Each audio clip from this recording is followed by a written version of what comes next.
Today on the show, the story of a series canceling a race that was apparently never scheduled to begin with, plus folks mad at USAC racing ahead this Memorial Day weekend and more. Let's go.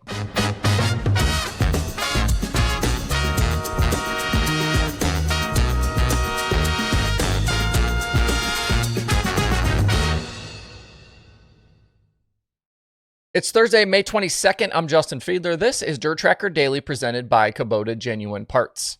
New for 2025, DIRTRACKR is now on Patreon. You can find the show at patreon.com/DIRTRACKR. It's free to sign up there and just another way to keep up with everything dirt racing. If you sign up for the top tier premium membership there, you can get the daily show ad free. That means no platform ads, no ad content from me, just the dirt racing stuff. Members also get access to their own chat, extra content, and other perks like asking questions. If you want to join, hit up patreon.com/DIRTRACKR. You can also support the show on YouTube with a channel membership that gets you some added perks for just a few bucks a month. Click the join button at youtube.com/DIRTRACKR for more information on how to sign up. Yesterday on the show, we talked through a question from a supporter over on Patreon. Today, we'll switch to a question from a YouTube channel member. Ryan asked about the situation between POWRi and XX Speedway in Missouri, and this is likely one that hasn't been on your radar, so here's what's out there, at least publicly. Back on Monday, the POWRi War Series announced that Sunday's race, co-sanctioned by the Midwest Wingless Racing Association, had been canceled. POWRi's announcement said, quote, "This decision was made following a determination by the track's management. As a result, the event has been removed from the official schedule," unquote. Nothing super crazy in there about what you expect. This is something you would have seen on social media and just glossed over. Apparently, though, XX Speedway never agreed to actually schedule the event. The 2025 War schedule that came out back in January had the XX date on it, but when the track's schedule was released a month ago, no POWRi date. In response, the track's management shared the following message to social media, quote, "Just to clarify, XX Speedway did not schedule any race events with POWRi of any kind, any class, any date during the 2025 season. Their claims of canceling a race at XX is bogus, as there was never an event scheduled with them. Yes, they put it on their schedule, but it was never on ours. That's on them, not us. We were just as surprised to see it there as everyone else. Trying to blame us for their mismanagement is very telling," unquote. Certainly not mincing words there. And then later, in a reply to a post from the MWRA, XX also shared that a contract for the event was never in place and that they, quote, "choose not to afford them." Ryan's question was obviously centered around the purse and the cost of having War sanction the race, and this reply seems to indicate that XX decided it wasn't worth the cost. But for some added context, this War event has been on the XX schedule the last few years. It's not like this just completely came out of nowhere. The race happened in both 2022 and 2023, but was rained out in 2024. Clearly, something went sideways here to reschedule the event, though, for 2025. And this isn't the first time we've seen a relationship go sideways in this manner, and it won't be the last. It's not often as public as this, though, which I can never seem to decide if I think is a good thing or not. I understand XX's management wanting to say their piece, and it certainly makes for good water cooler talk, gives people like me things to talk about, but there's also a case to be made for just keeping these things a bit more private. At the end of the day, though, these deals need to make sense for both sides, and the tracks can't continue to lose money on events. If the numbers weren't adding up, I certainly don't blame XX for not wanting the event back.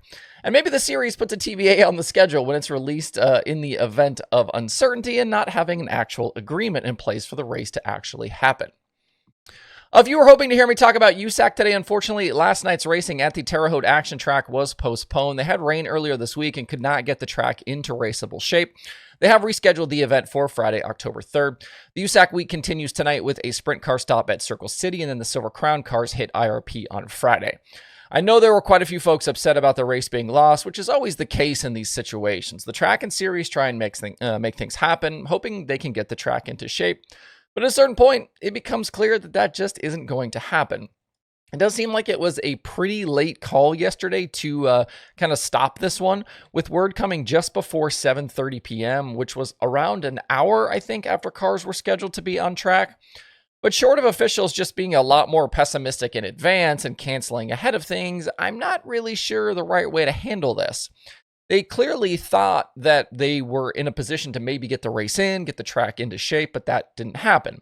And the only way people aren't mad in this case is if the racing actually happens. If they cancel early, they take a beating. If they cancel late, they take a beating. And with the way things were looking earlier in the week anyway, it was a big risk to even attempt the night. I'm sure a lot of folks just stayed away completely, knowing the conditions were sketchy, which means nobody was going to make any money. It's just a crappy situation all the way around, as is always the case when we have rainouts like this.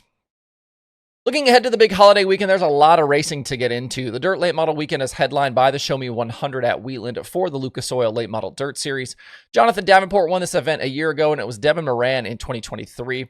Remember that Moran win came after he didn't lead a single lap. Ricky Thornton Jr. actually took the checkered as the leader, but was then docked to 5th afterwards when his car failed the droop check. Now, that's something we haven't talked about in a while, is droop. Nobody besides JD, RTJ, and Moran have won a race at Lucas Oil Speedway with the series since Johnny Scott won there in 2022. I certainly put those three squarely in the favorites column. I might add Hudson O'Neal as well after he swept the unsanctioned races there at Lucas Oil Speedway a few weeks ago. We are still keeping an eye on the 4th and final chase spot, which Garrett Alberson has, and O'Neal, Brandon Overton, and Brandon Shepard all want.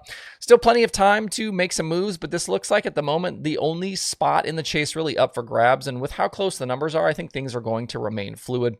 The rest of the Dirt Late Model slate coming up includes a lot of regional action, including 3 races for the Spring Nationals.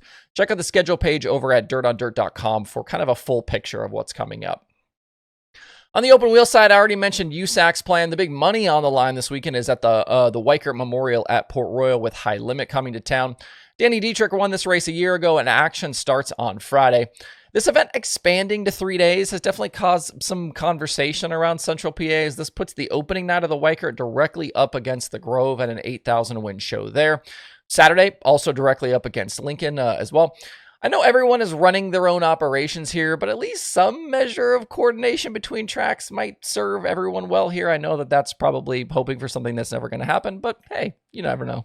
Looking at High Limit, Central PA used to be a place where Brad Sweet struggled, so this could have been a weekend where guys like Tyler Courtney, Rico Abreu, Brent Marks could maybe make up some ground. But the 49 has been better in Central PA in recent years, so no guarantees that those teams can continue to chip away at the points lead. I think win favorites include Anthony Macri and Rico for sure. Those guys have both been hot here. And there are several others as well, like Courtney, Aaron Reitzel, Dietrich. All of those guys get around Port Royal really well. On the flip side, the World of Outlaws Sprint Cars are in Ohio for 3 races. That includes Attica tomorrow night, Sharon on Saturday, and then Atomic on Monday. David Gravel has won 3 of the last 5 Outlaw races, and his top 10 streak is still going strong at 34 straight races. He could be set for a historic season if guys like Carson Macedo, Buddy Kofoid, Logan Schuchart can't start picking up some wins. Kofoid has actually moved into second in the standings with 7 straight top 10s himself. He might be the best hope at the moment, and coming into this weekend maybe here as well with his kind of past history in Ohio. If you want a full look at the open wheel schedule for the next few days, I'd suggest the schedule at sprintcarratings.com and also at tjslideways.com. They're really comprehensive and include not just sprint cars, but other open wheel series as well, and even some international racing. We will shut it down right there for today. Even though it is Memorial Day weekend, the show, as always, will keep rolling along. So we'll be back Sunday and Monday as usual with regular shows to talk everything from the busy weekend. Hope you guys have a great Thursday out there. We'll see you right back here on Sunday.